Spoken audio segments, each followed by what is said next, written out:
रामकृष्ण हरी मित्रांनो, आजच्या धावपळीच्या जीवनामध्ये मोबाईल हा प्रत्येकासाठी जीवनावश्यक विषय झालेला आहे। मोबाईल शिवाय कोणी आज जगू शकत नाही। प्रत्येकाला मोबाईल हा गरजेचा झालेला आहे। आपण मस्त म्हणतो मोबाईल पासून हे नुकसान ते नुकसान ते नुकसान, पण एक लक्षात ठेवा, मोबाईल 100% खराब नाहीये। आपण त्याचा कसा पद्धतीने वापर करतो याच्यानुसार तो मोबाईल आपण ठरवतो, हा खराब आहे हा चांगला आहे। आपल्या मनावरती तो विषय असतो। मला एक सांगा, मोबाईलमधून आपल्याला बरंच शिकायला पण मिळतं। त्यातले महत्त्वाचे 3 विषय आपल्याला शिकायला मिळतात मोबाईलमधून। पहिला विषय मी तुम्हाला सांगतो, मोबाईल मधला जे आपल्याला चांगलं वाटतं, जे आपल्याला आवडतं त्या गोष्टी आपण रेग्युलर मध्ये स्वीकार करतो।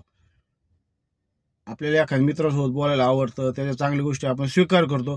तसंच मोबाईल पण सांगतो, जे चांगले ते सेव्ह करून घ्या, म्हणजे आपण चांगली गोष्ट आवडली तर आपण सेव्ह करतो। दुसरा विषय, आपण आनंद दुसऱ्यासोबत शेअर करतो, किंवा आपण आपला जो आनंद झालेला आहे तो आपण दुःख झाले ते दुसऱ्याला सांगतो, दुसऱ्यासोबत त्याचं बोलतो। तसंच मोबाईल पण सांगतो, तुम्हाला जे आवडले ते फॉरवर्ड करा, तुम्हाला जे विषय आवडले तो फॉरवर्ड करा। हे दुसरा विषय झाला। तिसरा विषय मोबाईलचा, जे आपल्याला आवडलंच नाही, जे खराब आहे वाईट आहे, जे आपल्याला डोळ्याला आवडत नाही, मनाला आवडत नाही, बुद्धीला आवडत नाही, ते तुम्ही याच्यातून काढून टाका, डोक्यामधून आपल्या किंवा आपल्या रोजच्या आचरणातून काढून टाका। तेच मोबाईल करतं का, आपण जर एखादी पोस्ट ग्रुपवरती असो किंवा वैयक्तिक असो जर खराब आली तर आपण ती डिलीट मारतो, ते काही पुढे फॉरवर्ड करत नाही। ह्या 3 गोष्टी रोजच्या जीवनातल्या आपण जे करतो तेच मोबाईल शिकवतो। याच्या व्यतिरिक्त दुसरे मोबाईल पासून फायदा भरपूर आहे, तसं चुकीचं भरपूर आहे। तुम्हाला काय घ्यायचं तुम्ही ठरवा।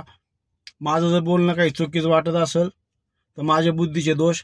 रामकृष्ण हरी, माझं बोलणं संपवतो।